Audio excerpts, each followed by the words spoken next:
Hello, this is Joe Kwon, the Connection Counselor, and welcome back to another episode of 5-Star Facilitation, where we put the fun back in facilitating. So today we're going to talk about a topic that is often the first topic discussed when you talk about facilitation or public speaking, which is fear, right? For a lot of people, they'd rather slam their hand in a car door or jump out of a plane than get in front of a large group of people and facilitate or speak publicly. And that includes doing it virtually if you know there's going to be a big audience as well. And the funny thing about being virtual is you can actually have a much bigger audience because there's no fire marshal saying, you can only have so many chairs and you don't have to worry about flights working out. Really, anyone with an internet connection can actually join the meeting and be there to hear you give your facilitation or your presentation. So that can put a lot of pressure on people. And that pressure makes you either really robotic and hello, my name is Joe Kwon. Today I am going to talk about, or worst case scenario, you can totally freeze and lock up and you're like a deer in the headlights. And the third scenario is sometimes people have sort of a verbal version of, fight where they're talking so quickly, and they're trying to get through it and they're fighting the nerves. And it's almost like, whoa, people just, can feel that over excessive energy, right? So really you want to be more relaxed when you're presenting. Now, easier said than done, right, Joe? So how do you relax as a facilitator, especially if this is, maybe not something that you normally do as part of your job, and it's not something that you really want to be able to do really well, but you're in the situation, tag you're it, you're going to have to facilitate. So you're in luck. There's a couple things that you can do. The first thing I want you to think about is take a second and think about the thoughts that run through your head when you get nervous about doing something like this, right? Either public speaking or anything else that you get nervous about doing in front of other people, right? Take a second and what are the types of thoughts that run through your head? I know mine are things like, oh my gosh, everyone's going to think I don't know what I'm talking about, or I'm going to be so embarrassed, or I'm going to mess this up, right? You may have similar thoughts. Now, what is interesting and what is common about all those sentences and all those thoughts? Right? Who's the focus on? Who am I worried about? Right? I'm worried about myself. I'm worried about the impact on me. But guess who I'm really here for? Right? I'm here for you. I'm here for the audience and everyone out there. But the fear causes me to focus on myself.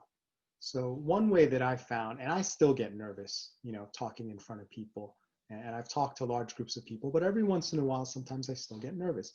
And the one thing that always really kind of settles my nerves down and helps me is to stop those thoughts and replace them with another thought. Because it's really hard just to try to stop a thought. It's like trying to stop a train or an elephant. It just runs you over eventually. What you can do is replace it with a different thought. And the thought I like to replace it with that's very effective is, instead of thinking me, what's in it for me, or what's going to happen to me, think about the audience. So think about, what do they really need? Why are they here? How can I best serve them and make this a really wonderful use of their time, right? And when you start to think about it and think about others' perspective, it starts to drive out the focus and the obsession over what's going to happen to you. And you can mobilize into action and think about things you can do to help that person. And I find that to be very effective in dealing with some of those nerves and fear. Now, you be well within your rights to say to me, Joe, I don't think that's such a good idea, because if I start thinking about that and other people, I'm already freaked out. And now I'm just going to run out of the room if I think about all the responsibility for everyone else. And that's a valid point. And one of the reasons why that happens is sometimes when, your fear and your body is responding to the fear and all the adrenaline is pumping through you, it can become very hard to think clearly. So any thoughts like that actually get further hijacked and make the situation worse instead of better. So if you feel like you're in that situation, there's a simple thing you can do before you start thinking about others, and that is to have intentional breathing. So a simple trick that I like to use doesn't require you to meditate or know anything special. All you have to do is to be able to count. So I want you to breathe in 2 seconds and breathe out twice as long. So let's say 4 seconds.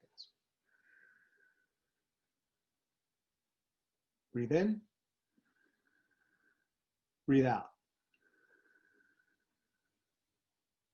So when you do this with the controlled breathing, and if you can, do diaphragmatic breathing, so you're expanding and emptying your belly instead of breathing from your chest, it relaxes you because it triggers your parasympathetic.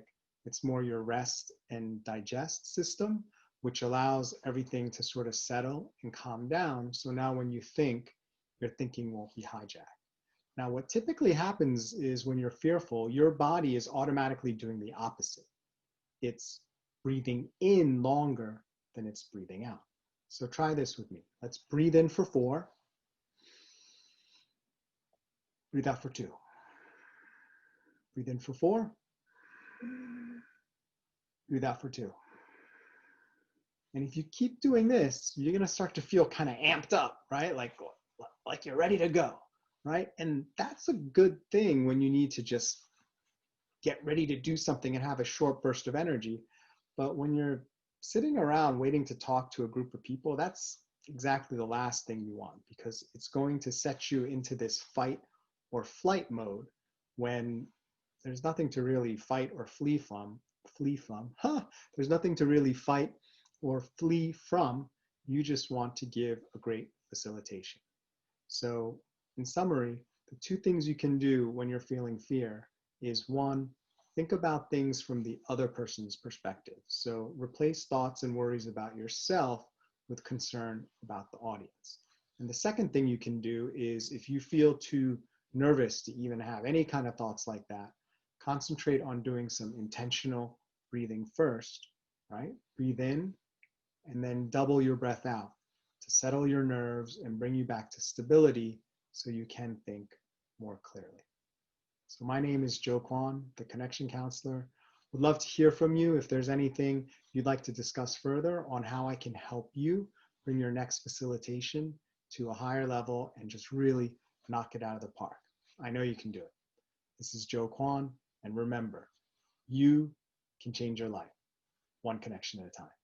Thank you.